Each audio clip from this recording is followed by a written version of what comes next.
Good morning, folks. Beautiful morning out here in central Nebraska. The weather's just gorgeous. The birds are chirping.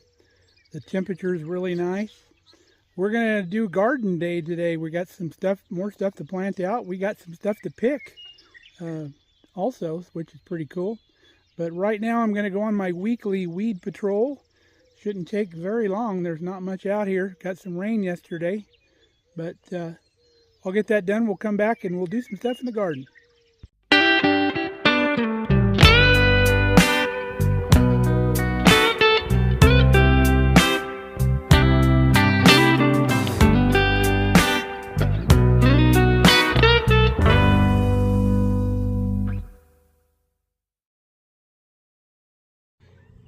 You can see down our mulched rows, there's no weeds. The only place you'll get weeds when you mulch your row is right here on the edge. And their roots come out real easy when they're small like that. Doesn't take much to get them loose. And then every now and then you'll find one out here in the walk path. So let's keep going until we find another weed. Here's one over here.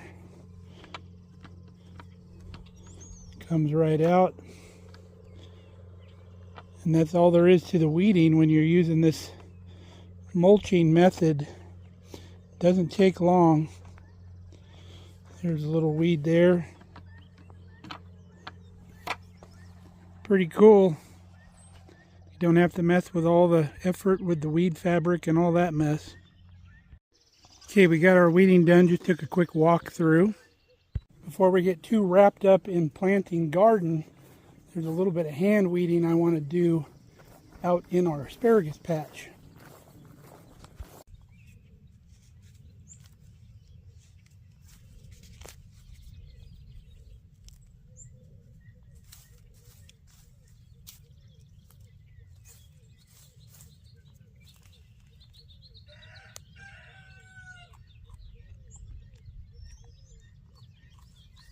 Yummy. Got all of our old original patch weeded. We burnt these weeds before we put the mulch down, but we didn't want to do a lot of digging around because the asparagus was already starting to pop up. So we just had to figure out which weeds were going to come up through the mulch. So they did, and I got those dug out. So this end of the patch should be real good now. The new ones down here have got a lot of bindweed in it. And bindweed, you could dig it out all day and those roots go to China. So we'll have to figure out that nightmare down there. We probably just end up just keep pulling it. Okay, now I think I'm going to do a little harvesting, the stuff that needs to be got out of the garden. So we'll get that done. We might even use some of it for lunch. We're going to harvest some of our spinach and some of our lettuce. We'll get that in the house.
Got a whole basket of our beautiful spinach. You just trim your plants down to the center leaves. That's all you got to do to harvest it. I find 6 plants give you about enough for a meal. I think we're probably going to eat that for supper tonight. We're going to get this in the house, get it washed up and stored before it starts to wilt.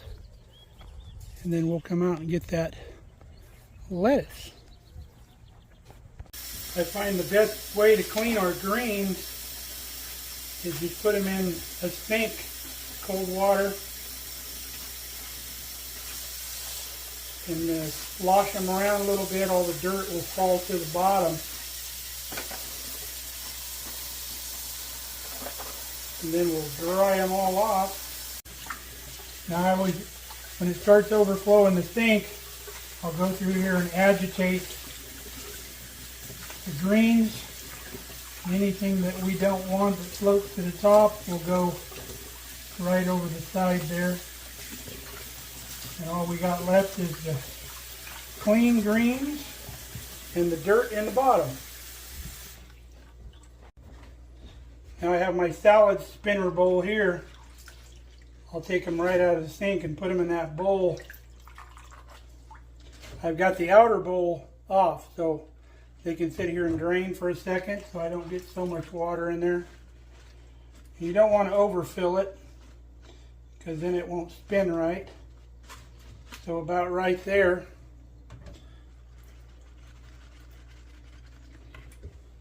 And then we'll throw it in our spinner bowl. And then this goes on top. And then you unlock. Give them a spin. Okay, we got it spun real good, got most of the moisture off, so now we're going to bag them up. So for our spinach, I've got a 2-gallon bag, and I don't want a completely sealed up bag because it's not good for your veggies, so I got it rolled up here. I'm just going to take a knife between my fingers and we'll just punch a hole every so often all the way through all the layers in the bag.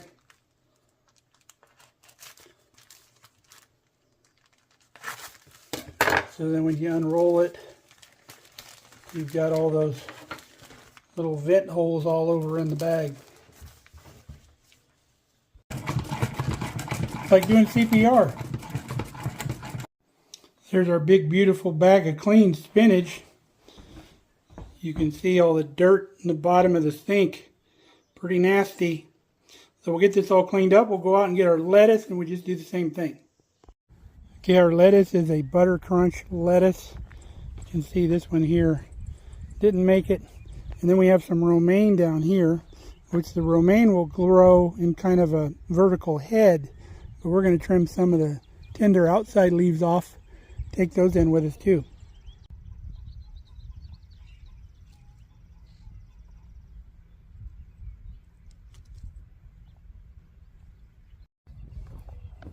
Got a good basket of lettuce. Trim them up just like we did the spinach. That won't hurt the romaine.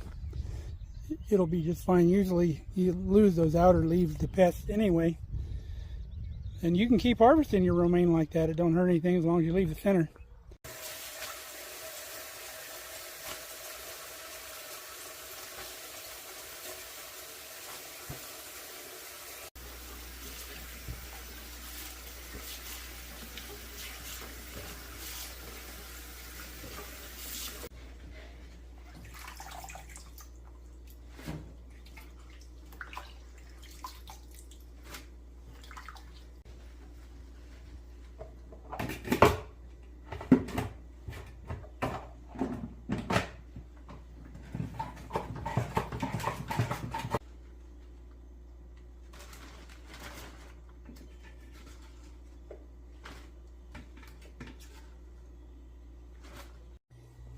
Alright, lettuce is done and it's lunchtime.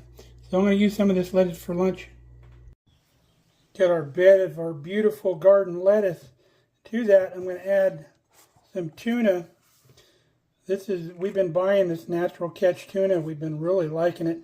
And this is a version that's got sweet beans in it. I know that sounds peculiar, but it's really good. And I love it on salad. You can see the beans in there. Look at the big tuna fillet. That's why we love it. So let's get some other stuff. So far we've got some onions, Now I'm putting some sweet red peppers in here. We're going to go in with some tomatoes and some feta cheese, probably some avocado. It's going to be amazing. All right, a little salt and pepper now. A lot of people don't season their salad. Salads enjoy seasoning just like every other kind of food. So to that, a little bit of our Sandhill Sweet Ranch. We got it going on. Well, you've heard of farm to table. How about garden to stomach within about 15 minutes? Bon appetit. Boy, talk about an amazing salad. Wow. So we got one more thing we need to go harvest, so let's go get that done. Next thing is our rhubarb. Get some beautiful rhubarb up here by the new propane tank.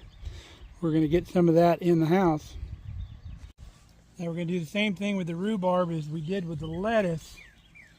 We're taking the outside first.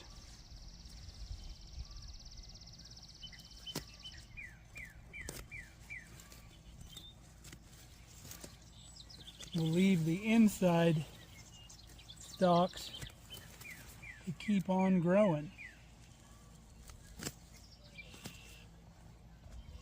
Look at our big, beautiful rhubarb.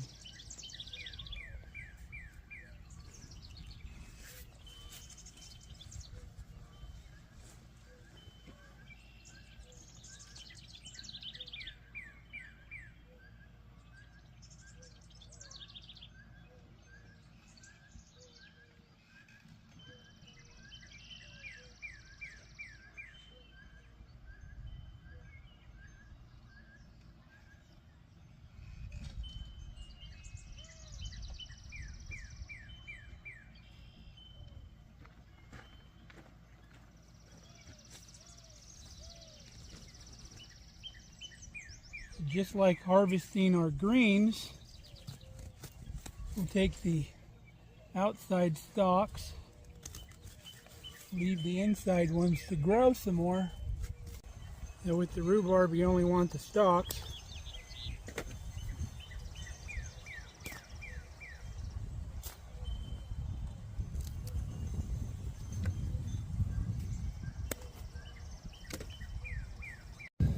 Now rhubarb greens are toxic to humans and animals, so you don't want to feed them to nothing. But they're fine in the compost pile. You can actually make a bug repellent with these. You could grind them up real good and kind of make a tea out of them, and you can spray them on non-edible plants, and it'll keep the bugs away and some even kill some bugs. And some people say that the acid in those will help you clean your stainless steel too, but I've never tried that. Now I got another rhubarb plant over here by the grain bin, but we're going to let this one go to build more energies in the roots. Since they're perennials, the roots can get nice and big this year, and we can harvest that in years to come.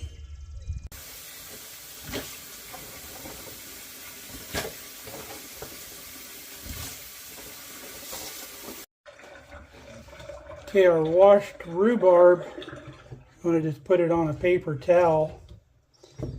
We're going to roll it up in this paper towel and put it in a gallon Ziploc bag. And that'll help keep it nice and fresh. I do the same thing with celery. Okay, there we go. Look for this in a recipe real soon. Okay, back outside. Now people always have rhubarb planted in random places because it is a perennial, so it's kind of out of the way. And people used to yell at their kids, "Stay out of the rhubarb!" So that became slang as for stay out of trouble. I think I've told you this before. Stay out of the rhubarb. Or if you've gotten in trouble already, they'll say, well, you got a little too far into the rhubarb. All right, greenhouse. You can see our tomatoes still in here, need to go out. We've got peppers in here. We've got lots of herbs to go in the herb bed. I'll let Kelly do all the herbs. But I'm going to start getting some of this stuff planted out. Probably the tomatoes. Work on those today. And then it's my birthday tomorrow. Kelly's off. He just happened to be off. So we'll do some more of this tomorrow. But let's go get ready to plant these tomatoes. So I've decided this outside row is going to be my tomatoes this year. I've had them in this row before, this row, and that row, and that row. We've had them everywhere but over clear on the other end, so probably next year over there. But I've got to get my T-posts in and get my cattle panels brought over and tied on. So we'll work on that right now.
Our panels are in. They go up pretty quick. I just have to, when I put the stake in, I find the drip hose. I go right behind the drip hose so we don't hit it. Drive those stakes in. And yes, I have a T-post driver, but just as easy with my hammer in this soft dirt. So let's go get some tomatoes. We'll put some tomatoes out. I need to get one more panel because I used one of our panels to make the other arch over there. But we'll pick one up in town or find one on Marketplace to put in there. Okay, our two types of tomato we're planting today is a bread and salt variety and a German pink. I'll get some photos for you and post those up here so you can see those. We also have some San Marzanos that we've got started a little late down here, but hopefully we'll be all right.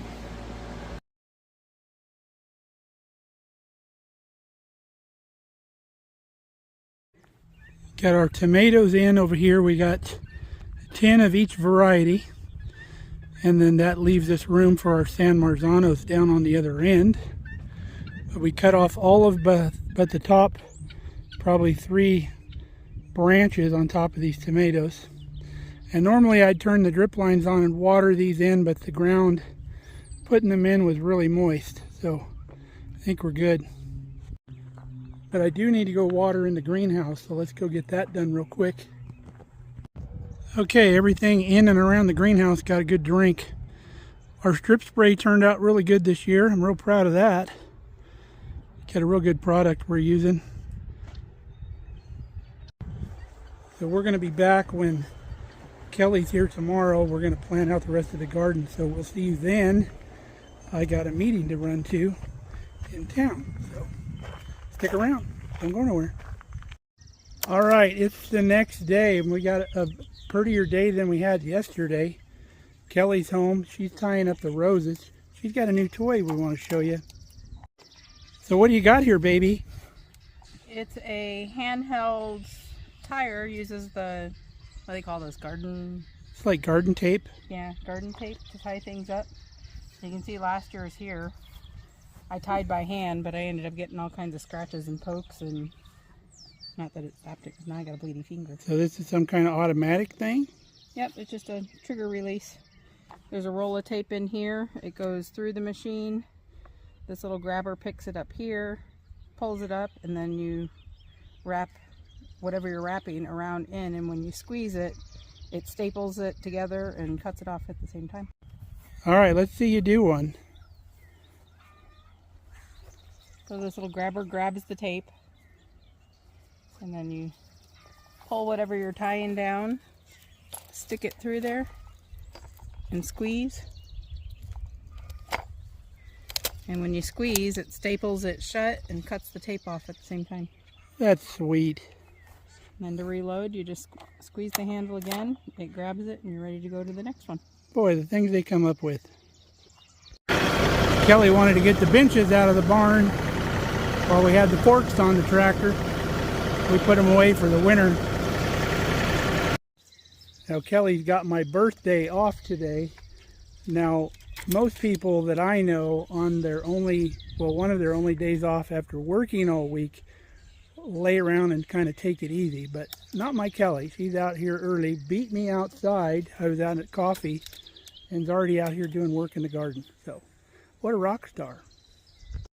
Now I'm going to go in and put some shorts on. This will be my first shorts day of 2025 because it's already warm out here.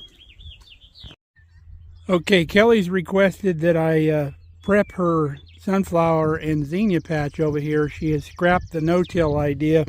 She's pulled out the drip lines. So looking at this, I think I need to mow it first with the brush hog and then come through with the tiller.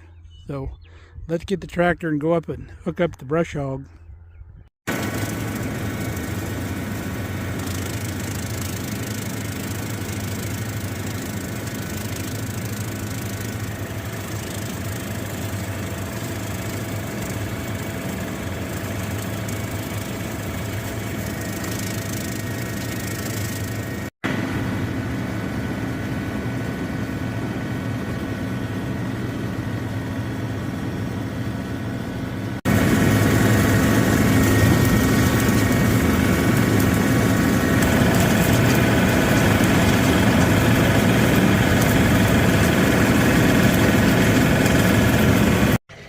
Well, the bush hog made short work of this patch.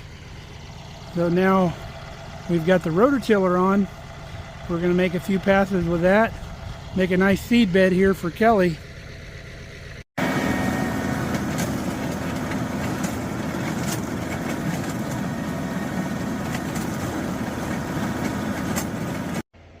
Well, I think that'll work just fine.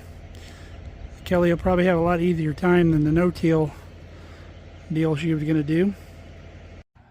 Got some new soil put in our herb bed over here. Herbs do fantastic in here. We'll probably plant this out in the next few days, but not today. I don't think we have time. Well, we have time, but just not the time. Got plenty of the other time. Kelly's got her garden wagon out over here. Ruby's taking a break in the shade. Let's go out and see what my honey's doing out there. All right, your sunflower bed's done. Thank you. What are you planting now? Peppers? Yep. Cool. You doing both sides, or what do you got over here? Black turtle beans. What do you? Did you have the planted underneath the arch? Yeah, I've got black turtle beans on that side. There's great northern bush beans. These are both bushing beans. And then the arch is Hidatsu red Indian beans, which is kind of like a kidney bean. And they climb? Yeah. Cool. Do you have any ideas for the third arch over there? Probably the cucumbers. We got 2 different cucumbers. We'll do one on each side. Oh, very nice. All right, well, we're going to plant these peppers out here, and that's probably going to be it, isn't it? I think so. I got to go take a shower so we can take you to birthday dinner. Yeah, Kelly's going to take me to a restaurant tonight where they don't put prices on the menu, so that's kind of scary. But she loves her hubby. All right, folks, we just got back from supper. Wonderful meal. Kelly really knocked it out of the park with that one for my birthday. Hope you enjoyed hanging out with us the last couple days. We got a lot done, and we got a lot more to do still. So come back and see us here at Markelly Farm. Until then, stay safe, stay healthy. We love you guys. See you around.